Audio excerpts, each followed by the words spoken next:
Meenakshi creatives. నేను మీ మీనాక్షి రాజశేఖర్ని.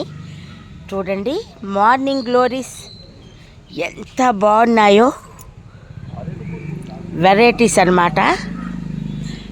ఎంత చక్కగా ఉన్నాయో మార్నింగ్ గ్లోరీ. ఇవి ఒంటి రెక్కవండి ఇవి.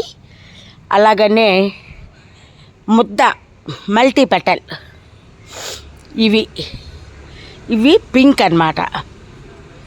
అలాగనే ఇది కూడా ఒకే చెట్టుకి పింకు ముద్ద డబల్ కలర్ వచ్చింది, పూస్తుందండి. ఒకే చెట్టుకు అనమాట. చూస్తున్నారా ఎంత బాగుందంటే సూపర్. చక్కగా ఎంతో అందంగా పూస్తాయండి. ఈ మార్నింగ్ గ్లోరీలు ఉంటే మన తోటకే అందమండి, అంత అందంగా ఉంటాయి. ఈ వీడియో నచ్చినట్టయితే లైక్ చేయండి, కామెంట్ చేయండి, బెల్ ఐకాన్ క్లిక్ చేయండి. మా కొత్త నోటిఫికేషన్స్ మీకు వస్తాయి.